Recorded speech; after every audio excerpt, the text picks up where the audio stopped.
Shalom. Shalom.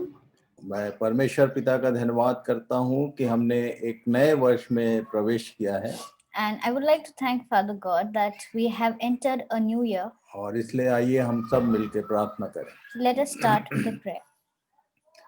प्रेमी परमेश्वर पिता, Dear loving Father, प्रभु यीशु मसीह में होकर in the name of Jesus Christ, आपकी चरणों में आते we हैं, come at your feet. आपका धन्यवाद करते हैं। We thank you. बीते पूरे वर्ष भर आपने हमें सुरक्षित रखा The whole of the past year you have kept us safe. और वो आशीषें दी जो हमसे छिपी हुई थी।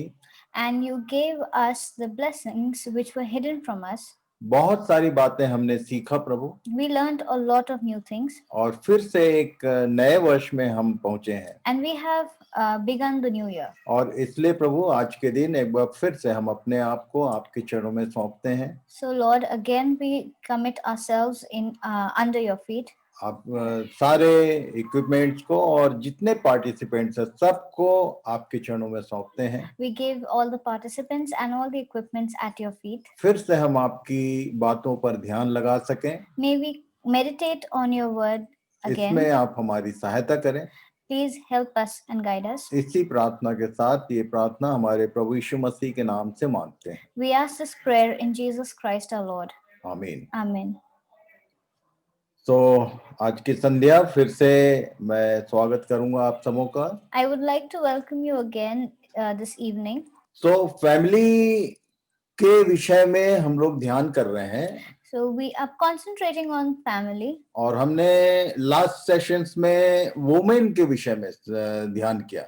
And in the previous sessions we learned about a woman. कि एक जो महिला है उसका घर में क्या क्या रोल है और बाहर क्या क्या रोल है। That what is the role of a woman within the house and outside the house. और तब मैं बार बार कहता हूँ कि पुरुष से ज्यादा जिम्मेदारियां स्त्री के पास हैं। And I say this that more than the responsibilities are more of a woman than a man.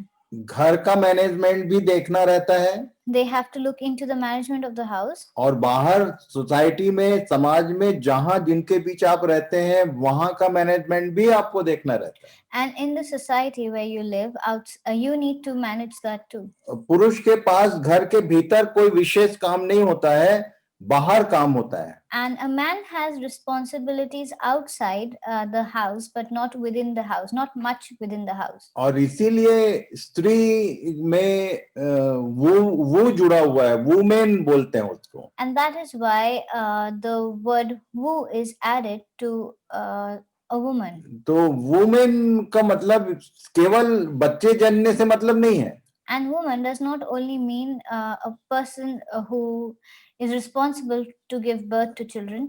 तो एक बच्चा जब जन्म लेता है उसको आगे बढ़ाना, यहाँ तक कि उसके शादी ब्याह तक की सारी जिम्मेदारी, सारी शिक्षा घर के भीतर स्त्री की जिम्मेदारी होती है।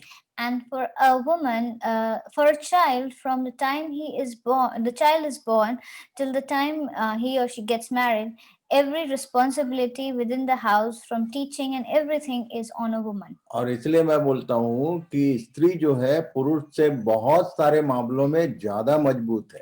And that is why I say women are much more stronger than men in many ways. और मैंने बहुत अच्छे से समझाया है, पीछे रिपीट नहीं करूंगा, कि पतरस ने स्त्री को निर्बल पात्र क्यों बोला। And I have explained it pretty well that why has Peter called a woman feeble. आज हम लोग एक नए विषय के साथ जुड़ेंगे। We will continue with a new topic. एक स्त्री जब विधवा हो जाती है तो उसके लिए बाइबल क्या कहती है? When a woman becomes a widow, what does the Bible say about her?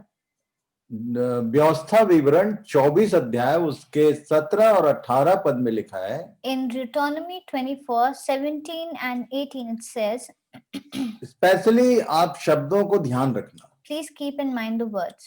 किसी परदेशी मनुष्य व अनाथ बालक का न्याय न बिगाड़ना और न किसी विधवा के कपड़े को बंधक रखना, और इसको स्मरण रखना कि तू मिस्र में दास था और तेरा परमेश्वर यहोवा तुझे वहां से छुड़ा लाया है, इस कारण मैं तुझे यह आज्ञा देता हूं। You shall not pervert the justice due to the sojourner or to the fatherless, or take a widow's garment in pledge. But you shall remember that you were a slave in Egypt, and the Lord your God redeemed you from there.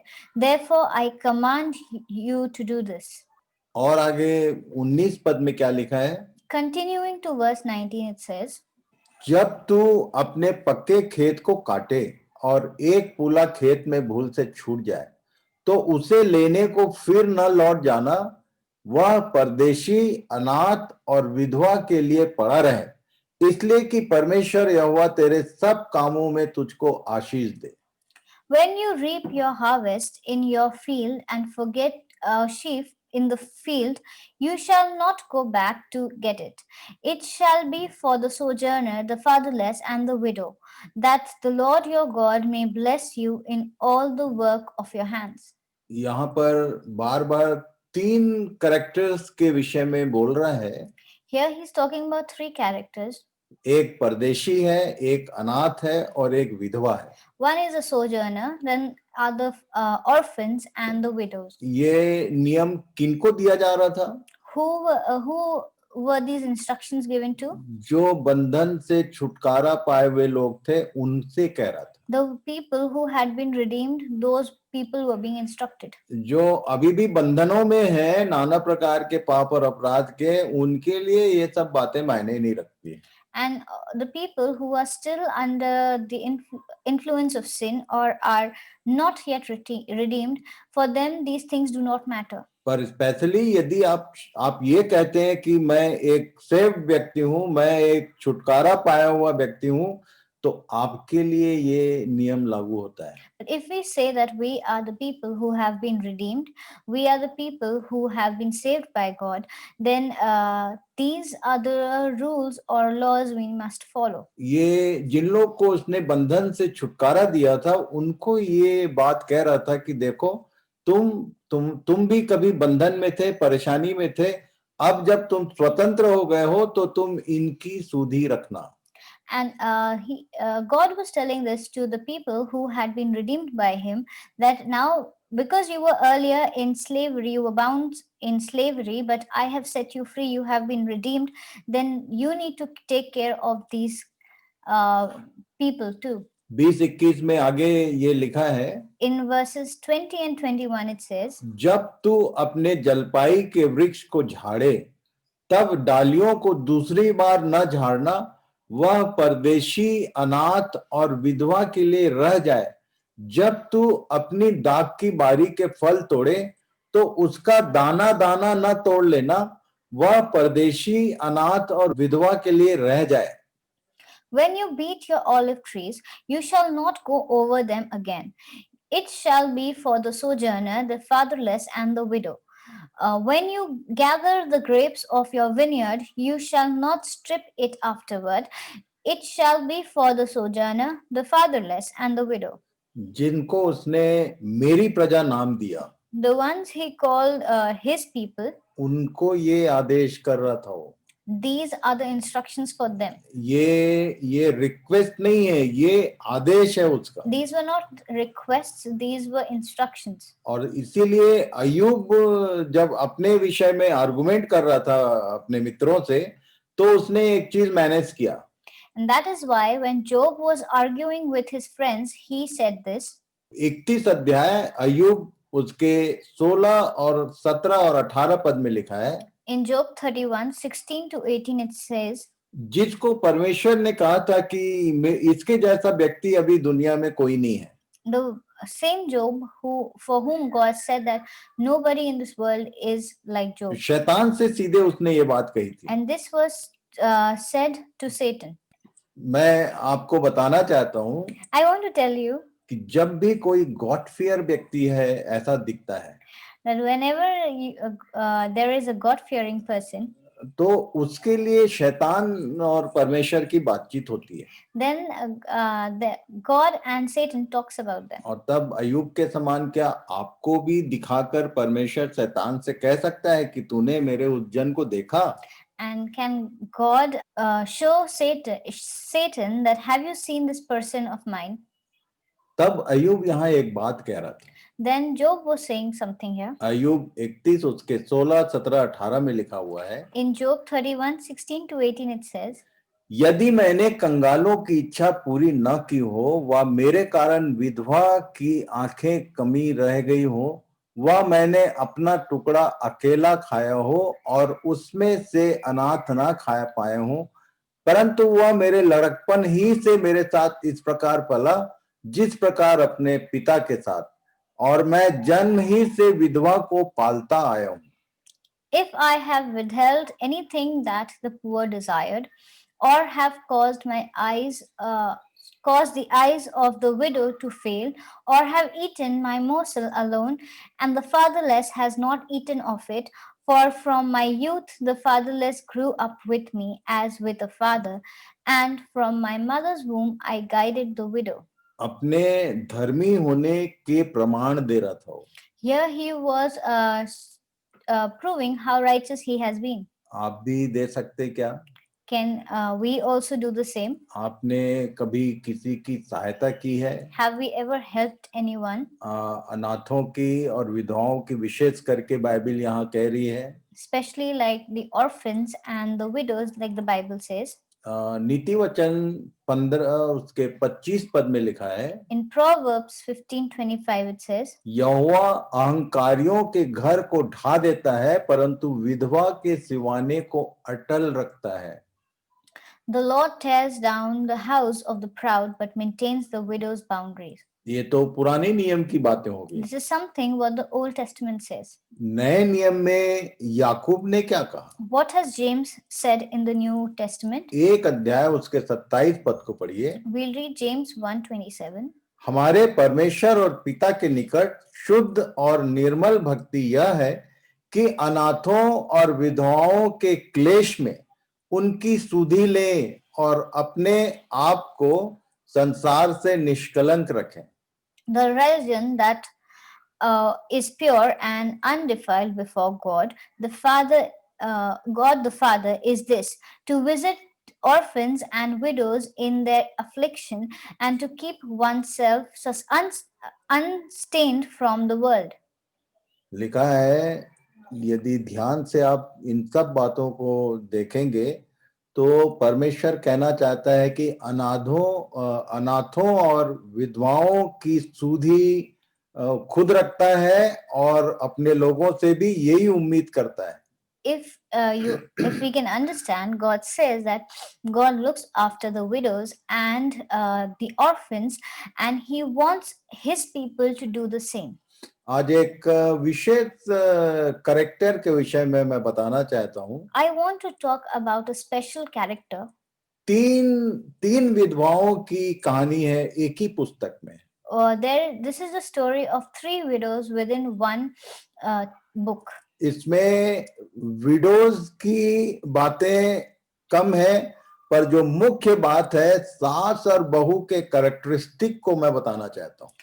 It talks about the widows, but it talks more about the relationship between a mother-in-law and a daughter-in-law. Ruth की पुस्तक उसके एक अध्याय उसके 1 और 2 पद को पढ़ेंगे। We'll read Ruth 1 and 2. जिन दिनों में न्यायी लोग न्याय करते थे, उन दिनों में देश में अकाल पड़ा। तब यहूदा के बैतलहम का एक पुरुष अपनी स्त्री और दोनों पुत्रों को संग लेकर मोआब के देश में परदेशी होकर रहने के लिए चला। उस पुरुष का नाम एलीमेलेक और उसकी पत्नी का नाम नाओमी और उसके 2 बेटों के नाम महलोन और किल्योन थे। ये एप्राती अर्थात यहूदा के बैतलहम के रहने वाले थे और मोआब के देश में आकर वहां रहे। In the days when the judges ruled, there was a famine in the land, and a man of Bethlehem in Judah went to sojourn in a country of Moab. He and his wife and his 2 sons. The name of the man was Elimelech, and the name of his wife was Naomi. The name of his 2 sons were Malhun and Kilian. They were Ephrathites of Bethlehem in Judah. They went into the country of Moab and remained there. Elimelech और उसकी पत्नी है Naomi और उसके दो बेटे हैं महलोन और किल्योन. uh, Elimelech and Naomi, his wife, and his two sons, Melhon and Kilian. ये चारों लोग अकाल के कारण से मोआब देश को गए. And because of a famine, they went to Moab. और तब 3 और 4 पद में लिखा है, And in verses 3 and 4 it says, Naomi का पति एलेमेलेक मर गया और नाओमी और उसके दोनों पुत्र रह गए. इन्होंने एक एक मोआबिन ब्याह ली. एक स्त्री का नाम ओरफा और दूसरी का नाम रूत था. फिर वे वहां कोई 10 वर्ष रहे.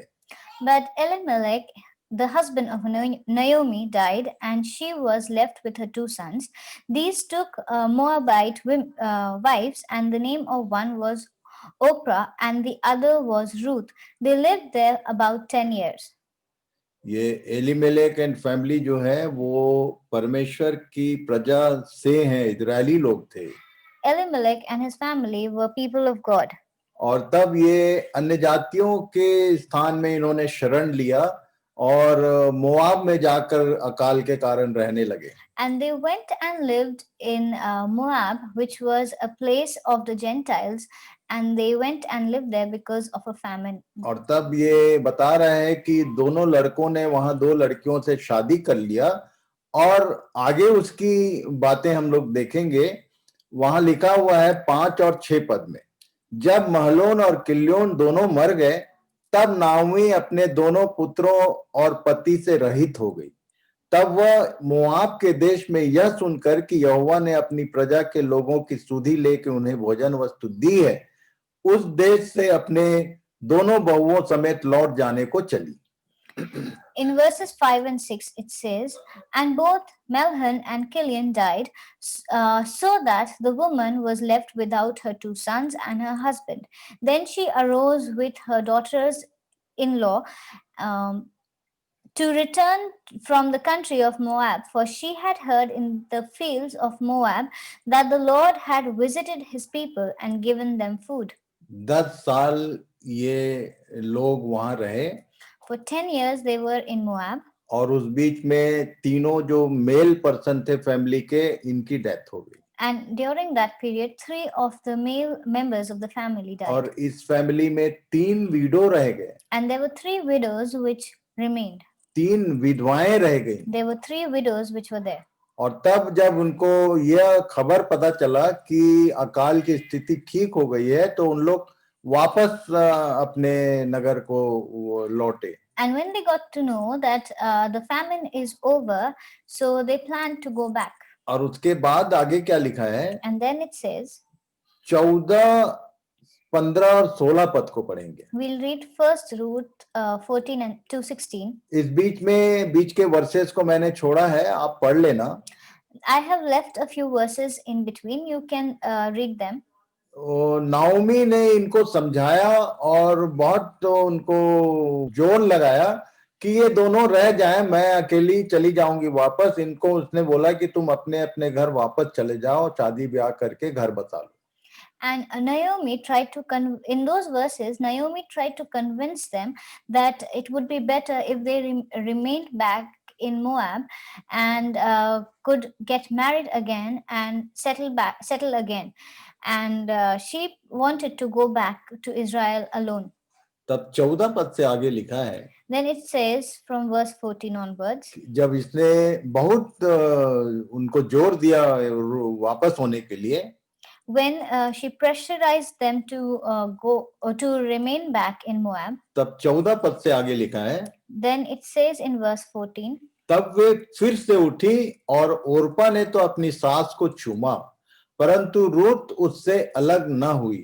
तब उसने कहा, देख तेरी जिठानी तो अपने लोगों और अपने देवता के पास लौट गई है, इसलिए तू अपनी जिठानी के पीछे लौट जा. रूत बोली, तू मुझसे यह विनती न कर कि मुझे त्याग व छोड़कर लौट जा, क्योंकि जिधर तू जाए उधर मैं भी जाऊंगी, जहां तू टिके वहां मैं भी टिकूंगी. तेरे लोग मेरे लोग होंगे और तेरा परमेश्वर मेरा परमेश्वर होगा. Then they lifted up their voices and wept again. And Orpah kissed her mother-in-law, but Ruth clung to her, and she said, "See, your sister in law has gone back to her people and to her gods. Return after your sister in law."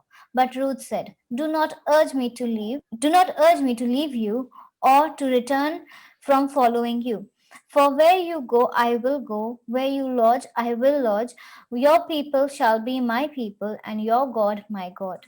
3 widows हैं There are 3 widows, और जो senior most है वो इनको समझा रही है कि तुम लोग अपने अपने घर वापस चले जाओ. and the senior most or the mother-in-law is saying that you go back to your family homes. और तब जो बड़ी बहू थी उसकी, वो उसने अपने सास को चूमा और लौट गई.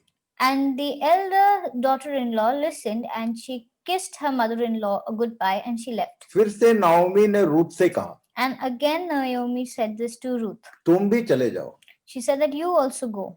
पर रूथ बोली, But Ruth said, ये इन लाइनों को आप मार्क कर लो please mark these lines. जो मैं समझाना चाह रहा हूँ. What I want to explain. Ruth एक विडो है, पर वो नाओमी की बहू है. Ruth is a widow, but she is also the daughter-in-law of Naomi. इसको पूरा हक बनता है कि वो जवान है और वापस चली जाए. She has the full freedom and right to go back. पर उसके नाओमी के साथ के रिलेशन को आप उसकी बातों, उसके शब्दों में ध्यान कीजिए. But look into the relationship that she had with Naomi. क्या बोली रूथ ने? What did Ruth say? तू मुझसे यह विनती न कर कि मुझे त्याग व छोड़कर लौट जा, क्योंकि जिधर तू जाए उधर मैं भी जाऊंगी, जहां तू टिके वहां मैं भी टिकूंगी. तेरे लोग मेरे लोग होंगे और तेरा परमेश्वर मेरा परमेश्वर होगा. She says, "Do not urge me to leave you or to return from following you. For where you go, I will go. Where you live, I will live. Your people shall be my people, and your God my God." ये अन्य जाति थी. She was a Gentile. Naomi जो थी वो परमेश्वर के लोगों में से थी, और ये जो थी ये अन्य जातियों में से थी. Naomi was from God's people, and Ruth was a Gentile. अब आप रूथ के शब्दों को ध्यान कीजिए. Please mark the words of Ruth. उसने कहा कि तू जिधर जाए उधर मैं जाऊंगी, जहां तू रहेगी वहां मैं रहूंगी. तेरे लोग मेरे लोग होंगे और तेरा परमेश्वर मेरा परमेश्वर होगा. She says, "Where you go, I will go. Where you live, I will live. Your people shall be my people, and your God my God." Ruth के कैरेक्टर को ध्यान कीजिए. Please note the character of Ruth. और तब उसके बाद 17 और 18 और 19 पद में लिखा है. Then in verses 17 to 19 it says, वो कंटिन्यू कर रही थी. Ruth was saying, जहां तू मरेगी वहां मैं भी मरूंगी और वहीं मुझे मिट्टी दी जाएगी. यदि मृत्यु छोड़ और किसी कारण मैं तुझसे अलग हूं तो यहोवा मुझसे वैसा ही वरन उससे भी अधिक करे. "Where you die, I will die, and there I will be buried. May the Lord do so to me, and more also, if anything but death parts me from you." आप ध्यान कीजिए कि ये जो बात है, शादी के समय पास्टर या जो भी हमारी शादी देता है क्रिश्चियन फेलोशिप में, ये लाइन बोलवाते हैं मुंह से. If you note that these are the lines whenever there is a marriage, a Christian marriage, whenever it takes place, these are the promises the bride and groom make to each other. Husband and wife के बीच में ये बात उनके मुंह से, जुबान से बोलवाई जाती है. And the husband and wife have to say these. मृत्यु छोड़ और किसी कारण मैं तुझसे अलग नहीं होंगी. That death do us part. अब इसका हस्बैंड मर चुका है. Her husband has died. और बाइबल के अनुसार ये फ्री है कि वो शादी करके घर बसा ले. And according to the Bible, she is free to go and get married. क्योंकि लिखा है कि मृत्यु के कारण ही तुम विवाह के बारे में सोच सकते हो. And it says, after death only can you think about another marriage. पर यहाँ लिखा है, but here it says, यदि मृत्यु छोड़ और किसी कारण मैं तुझसे अलग हूं तो यहोवा मुझसे वैसा ही वरन उससे भी अधिक करे. But here it says that may the Lord do so to me and more if more also, if anything but death parts me from you. एक बहू का अपने सास के प्रति प्रेम और उसका आदर कैसा यहाँ है, देखिए आप। This shows about the love and honor that a daughter-in-law has for her mother-in-law. जितनी जो बहुएं हैं वो इस विषय को ध्यान करें। All the daughters-in-law must understand this. क्या आप ऐसा निर्णय कर सकती हैं? Can you take a step like this? कल को यदि हस्बैंड नहीं रहा तो क्या आप सास के साथ जीवन बिता सकती हैं? Tomorrow, if your husband is no more, will you be able to live with your mother-in-law? कई बार मैं ऐसा देखता हूँ Many a times I see कि हस्बैंड से अभी मरा नहीं है, कुछ थोड़ा बहुत ऊंच नीच हो गया तो स्त्री छोड़ के चली जाती है अपने घर। that if there is a conflict between the husband and wife, the wife leaves the husband and goes back to her और parents. यहाँ रूत के विषय में लिखा है कि पति मर चुका है, फिर भी वो अपनी सास के लिए वही बात ध्यान में रखती है जो शादी के समय बोला जाता है।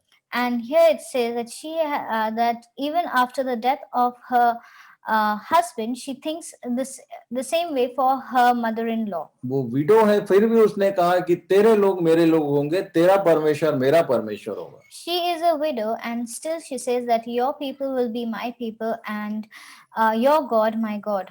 तब उसके बाद नाओमी ने जब देखा कि यह मेरे संग चलने को स्थिर है, तब उसने उससे और बात न कही। सो वे दोनों चल पर निकली और बैतलहम को पहुंची, और उनके बैतलहम में पहुंचने पर कुल नगर में उनके कारण धूम मची, और स्त्रियां कहने लगी, क्या यह नाओमी है? Naomi saw that she was determined to go with her, and she said no more. So the two of them went on until they came to Bethlehem. And when they came to Bethlehem, the whole town was stirred because of them. And the women said, "Is this Naomi?" ये प्रश्न क्यों आया होगा, ये आप ध्यान कीजिए। Why did this question arise? क्यों Please पूरे think about शहर it. में ये प्रश्न आया कि ये नाओमी है क्या? And why did this question arise that is this Naomi? ये उस शहर में इसको बहुत अच्छे से लोग जानते हैं, Many people know her very well in that पर place. ये इसके साथ में एक लड़की है जो मोआबिन है, But along with her there is a girl who is a Moabite. और तब यदि आप इजरायलियों के विषय में ध्यान करेंगे तो अन्य जातियों और इनके बीच में कोई विशेष लेन देन नहीं होता था। And if you think about or if you remember, then there was not a lot of interaction among the Israelites and the other Gentiles. ये इसने इनको मना किया था साथ में आने को। मैं विश्वास करता हूं कि ये बातें उसके साथ ध्यान में है। She had told the daughters-in-law not to come along with her because she had these things in mind. क्योंकि यहूदियों के बीच में इनका नियम था कि यदि कुछ भी उनके सिस्टम से बाहर हो जाए तो सीधे पत्थरवाह करते थे। Because this was a system among the Israelites, that if anything went against their law, it would result in stoning. आप इन बातों को ध्यान कीजिए। Please keep this in mind. आगे क्या लिखा है? Then it says 20, 21 और 22 पद, verses 20 to 22. ये नाओमी जो है वो जवाब दे रही थी। Naomi was answering. उसने उनसे कहा, मुझे नाओमी ना कहो, मुझे मारा कहो, क्योंकि सर्वशक्तिमान ने मुझको बड़ा दुख दिया है। मैं भरी पूरी चली गई थी, परंतु यहोवा ने मुझे छूछी करके लौटाया है। सो जबकि यहोवा ही ने मेरे विरुद्ध साक्षी दी और सर्वशक्तिमान ने मुझे दुख दिया है, फिर तुम मुझे क्यों नाओमी कहती हो? इस प्रकार नाओमी अपनी मोआबिन बहू रूत के साथ लौटी, जो मोआब के देश से आई थी, और वे जौ कटने के आरंभ के समय बैतलहम में पहुंची। She said to them, "Do not call me Naomi, call me Mara, for the Almighty has dealt very bitterly with me. I went away full, and the Lord has brought me back empty. Why call me Naomi when the Lord has testified against me, and the Almighty has brought calamity upon me? So Naomi returned, and Ruth the Moabite, her daughter in law, with her, who returned from the country of Moab, and they came to Bethlehem at the beginning of the barley harvest. आपके लिए एक homework रहेगा। This is a homework.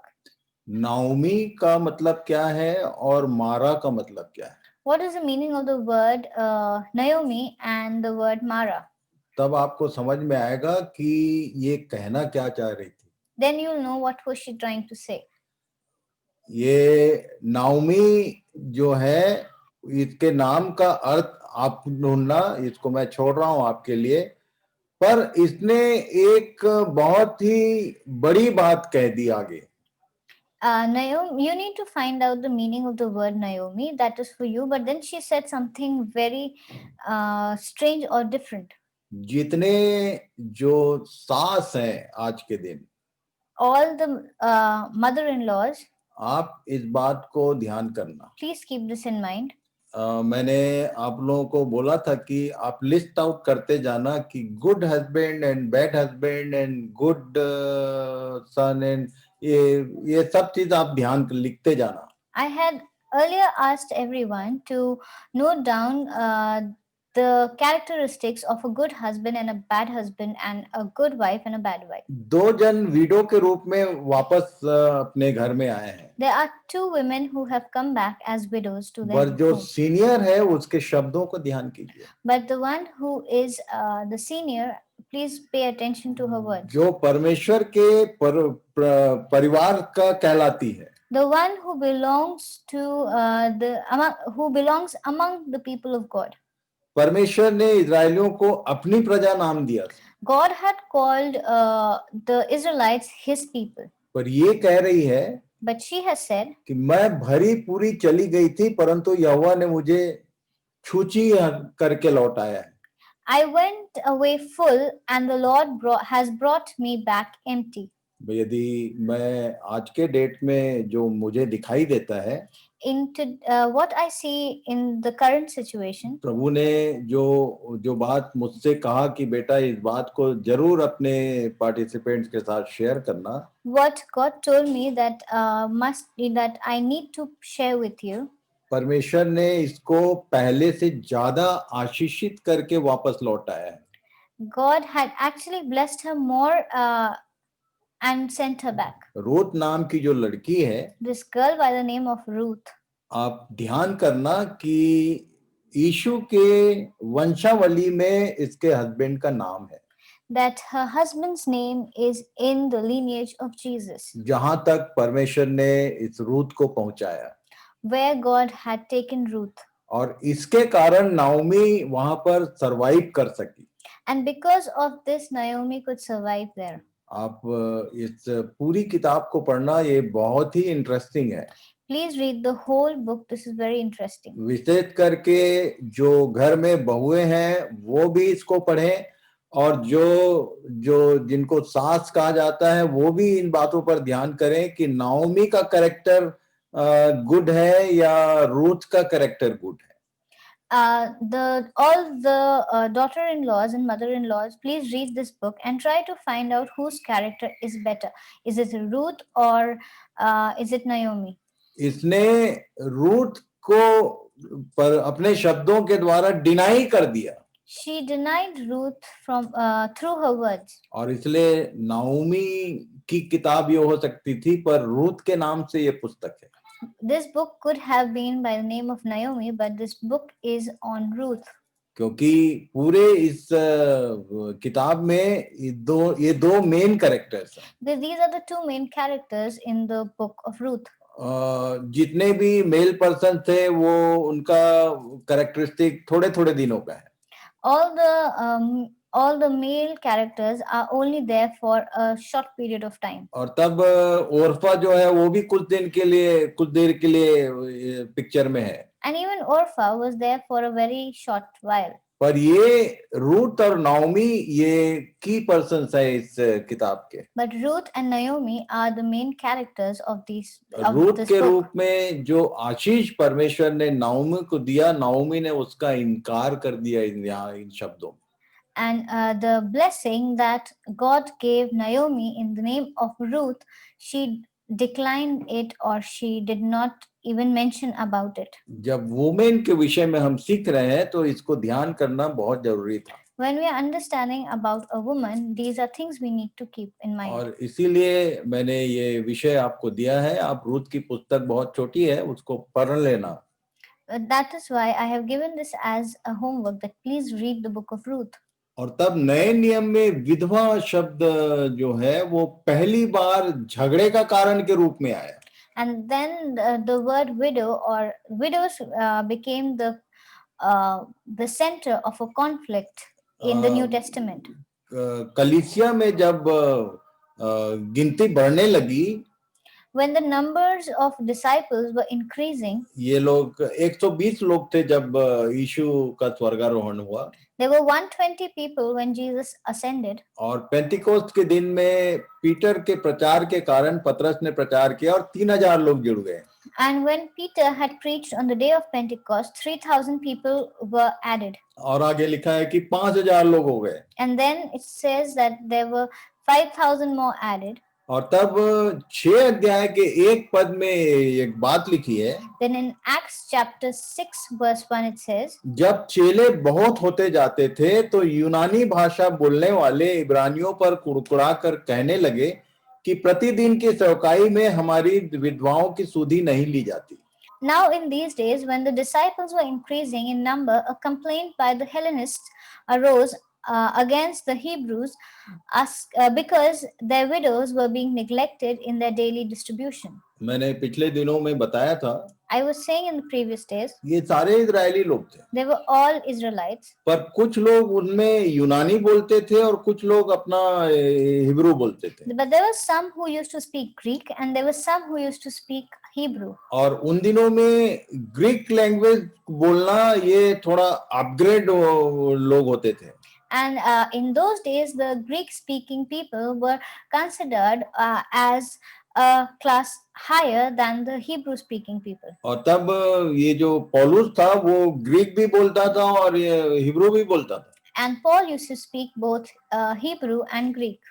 अभी हम इसको समझने के लिए आपको मैं बताऊं To understand this, let me tell you कि इंग्लिश जो है वो कॉमन इंटरनेशनल लैंग्वेज है. that English is an international language. और हिंदी जो है हमारा इंडियन लैंग्वेज है. And Hindi is one of the Indian languages. कई बार एक ही घर में जो इंग्लिश बोलने वाले लोग हैं वो थोड़ा हायर स्टेटस का बात सोचते हैं और जो हिंदी बोलते हैं केवल वो थोड़ा लो अपने को समझते हैं. And the people, many a times in the same house, when people speak in English, they are seen as people of a higher status. ये कलीसिया नाम की जो परमेश्वर का घराना था उनके बीच में ये केवल लैंग्वेज के कारण ये झगड़ा आया था. And this problem in the house of God had arose because of the language. जो लैंग्वेज के कारण अपग्रेडेड लोग थे वो इब्रानियों पर कुरकुरा रहे थे. The people who used to speak Greek, they were complaining against the Hebrews. और इशू क्या था? And what was Jesus? ये जो हमारा टॉपिक है विडोज, ये इनके कारण इसको इशू बना के ये लोग झगड़ा कर रहे थे. And the issue was basically widows. इसके कारण पौलुस ने इस विषय को डील किया. And then Paul tried to deal with this. पहला तिमोथियुस 5 अध्याय ये विषय कंटिन्यू चले आ रहा था, इसलिए तिमोथियुस को उसने इस बातों को ठीक से समझाया. And then this issue with the widows continued for a very long time, and so he explained this to Timothy. पहला तिमोथियुस 5 अध्याय उसके 3 और 4 और 5 पद को पढ़ेंगे. We will read 1 Timothy 5, 3 to 5. ये फैमिली से रिलेटेड मैटर्स हैं, इसलिए इन विषयों को ध्यान करना जरूरी है. These are matters which are related to family, and that is why these are things we must understand. Specially मैं बहुत सारे ऐसे बहनों को जानता हूं जो विडोज हैं और उनको ये स्टडी हेल्प करेगी। And I know there are many women who are widows, and this is going to help them. 3, 4, 5 को पढ़ेंगे। We'll read 1 Timothy 5:3-5. लिखा है, उन विधवाओं का जो सचमुच विधवा है आदर कर, और यदि किसी विधवा के लड़के बाले या नाती पोते हो तो वे पहले अपने ही घरानी के साथ भक्ति का बर्ताव करना और अपने माता पिता आदि को उनका हक देना सीखें, क्योंकि यह परमेश्वर को भाता है। जो सचमुच विधवा है और उसका कोई नहीं, वह परमेश्वर पर आशा रखती है और रात दिन विनती और प्रार्थना में लौलीन रहती है। Honor the widows who are truly widows, but if a widow has children or grandchildren, let them first learn to show godliness to their own household and to make some return to their parents, for this is pleasing in the sight of God. She who is truly a widow, left all alone, has set her hope on God and continues in supplications and prayers day and night. Specially आप एक line को मैं पढ़ रहा हूं, उसको underline कर लेना। Please underline the line which I'm going to read now. अपने माता पिता आदि को उनका हक देना सीखें, क्योंकि यह परमेश्वर को भाता है। For this is pleasing to this. To make some return to their parents, for this is pleasing in the sight of God. ये किस माता पिता की बात कह रहा है? Which parents is he talking about? उस विधवा के अपने माता पिता की बात नहीं है। He's not talking about the parents of the widow. ये उस फैमिली में है जहां अब उसका हस्बैंड नहीं रहा, कारण जो भी है। This is the family they are talking about where the husband is no more. पर माता पिता कहने का मतलब लड़के के माता पिता और उसके अपने बच्चे हैं। But this says that she has the parents of her husband and her own children. और इसीलिए ये उनकी बात कर रहा है कि उनको उनका हक देना सीखें, क्योंकि यह परमेश्वर को भाता है। And here he says that these are the things that she must return and honor them, because this is something which pleases God. या सीधे शब्दों में मैं हिंदी में यदि कहूँ, सास ससुर को उनका आदर या उनका सम्मान देना सीखें, क्योंकि वह परमेश्वर को भाता है। In other words, I can say that the father-in-law and mother-in-law are to be respected and honored, because this is pleasing in the sight of God. क्योंकि नॉर्मली ये होता है कि यदि कोई विधवा हो जाए तो वो उसको अपने माता पिता का ध्यान आता है और इधर का ध्यान कम हो जाता है। And normally what happens is when a girl is widowed, then she thinks about her own parents and does not think about her husband's parents. कई बार कई लोग अपने माता पिता के घर वापस लौट जाते हैं यदि हस्बैंड की डेथ हो गई। Many a times the women return to her home when their husbands die. मैंने ऐसा बहुत जगह देखा है, इसलिए ये बात कह रहा हूँ। I have seen this many a places, and that is why I'm saying this. और इसीलिए ये बातें यहाँ पौलुस ने लिख दिया। And that is why Paul has written this. 6 से 9 तक पढ़ेंगे। I will read verses 6 to 9. पहला तीमुथियुस 5 का 6 से आगे पढ़ेंगे। We'll read from 1 Timothy 5, 6 to 9. पर जो भोग विलास में पड़ गई वह जीते जी मर गई है, इन बातों की भी आज्ञा दिया कर, ताकि वे निर्दोष रहें। पर यदि कोई अपनों की और निज करके अपने घराने की चिंता न करे, तो वह विश्वास से मुकर गया है और अविश्वासी से भी बुरा बन गया है। उसी विधवा का नाम लिखा जाए जो 60 वर्ष से कम की ना हो और एक ही पति की पत्नी रही हो। But she who is self-indulgent is dead even while she lives. Command these things as well, so that they may be without reproach. But if anyone does not provide for her relatives, and especially for members of his household, he has denied the faith and is worse than an unbeliever. Let a widow be enrolled if she is not less than 60 years of age, having been the wife of one husband. ये चूंकि यहाँ लिखने का ढंग थोड़ा फर्क है, इसलिए कई लोग सोचते हैं कि ये पुरुषों के लिए कहा गया है.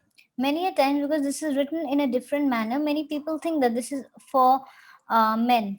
पुरुषों के लिए भी है ये लाइनें, This is also for the men, पर स्पेशली ये विधवाओं की बात कर रहा है but here he is talking about the widows. कि एक ऐसी विधवा है जो जिसका घराना है, बच्चे भी हैं, सास ससुर भी हैं, पर वो भोग विलास में पड़ गई और गलत बातों कामों में आगे बढ़ गई, तो वो जीते जी मर गई लिखा है.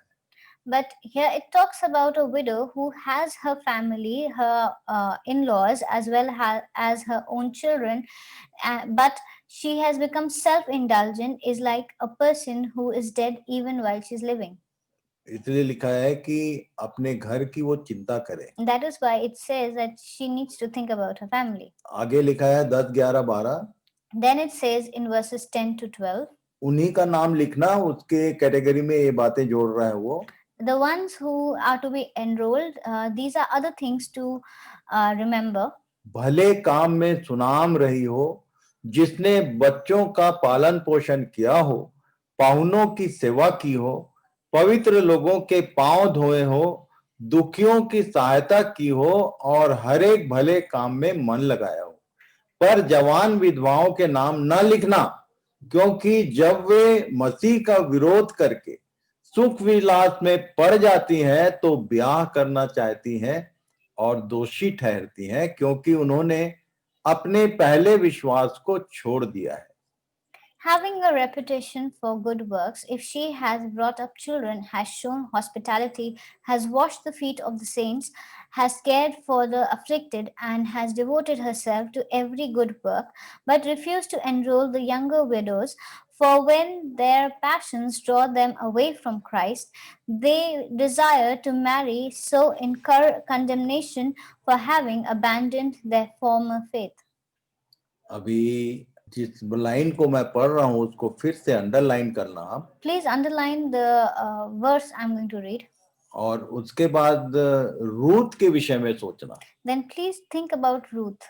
यहां लिखा है, Here it says, जवान विधवाओं के नाम मत लिखना, क्योंकि जब वे मसीह का विरोध करके सुख विलास में पड़ जाती हैं तो ब्याह करना चाहती हैं और दोषी ठहरती हैं, क्योंकि उन्होंने अपने पहले विश्वास को छोड़ दिया है. अब यहां पर यदि आप रूथ की पुस्तक को पढ़ेंगे तो समझ में आएगा कि रूथ ने क्यों दोबारा विवाह किया. but refuse to enroll younger widows, for when their passions draw them away from Christ, they desire to marry and so incur condemnation for having abandoned their former faith. Now, when you compare this line to what you will read in the book of Ruth, you will understand why did she get married again. इसलिए इस नियम के अनुसार यदि Ruth को देखा जाए तो दोषी ठहरती है, पर रूथ की किताब को यदि आप पूरा पढ़ेंगे तब समझ में आएगा कि क्यों यीशु के वंशावली में इसका नाम भी काउंट किया गया है. But otherwise, when they want to get married again, it's seen as a sin. But why has the name of Ruth been seen in the lineage of God with her in the lineage of Jesus because of a second marriage? इसके आगे 13-14 पद पढ़ेंगे. Then we'll read from verses 13 and 14. जो जवान विधवाएं होती हैं, For the young widows, उसकी category को कंटिन्यू कर रहे हैं. he is talking about them. ये विवाह तो करना चाहती हैं, इसके साथ ही साथ वे घर घर फिर कर आलसी होना सीखती हैं, और केवल आलसी नहीं पर बकबक करती रहती और औरों के काम में हाथ भी डालती हैं और अनुचित बातें बोलती हैं. इसलिए मैं यह चाहता हूं कि जवान विधवाएं ब्याह करें और बच्चे जनें और घर बार संभालें और किसी विरोधी को बदनाम करने का अवसर न दें. Besides that, they learn to be idlers, going about from house to house, and not only idlers but also gossip and busybodies, saying that saying what they should not, So I would have the younger widows marry, bear children, and manage their households, and give the adversary no occasion for slander. इसके आगे लिखा है Then it says 15 और 16 पद, in verses 15 and 16, उसी line में continue कर रहा है ये। he is continuing the same letter. कई एक तो बहक कर शैतान के पीछे हो चुकी हैं, यदि किसी विश्वासिनी के यहाँ विधवाएं हो तो वही उनकी सहायता करे कि कलीसिया पर भार ना हो, ताकि वह उनकी सहायता कर सके जो सचमुच में विधवाएं हैं। For some have already strayed after Satan.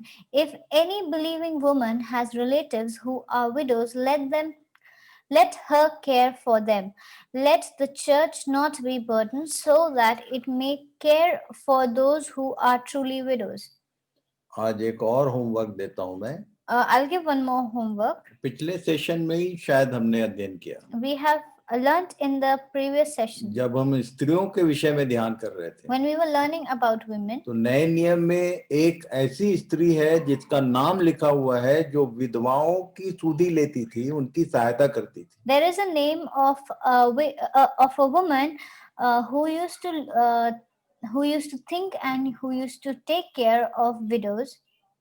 एक विश्वासिनी लेडी है जो विधवाओं की सुधि लेती थी, उसका नाम हमने लास्ट टाइम देखा था।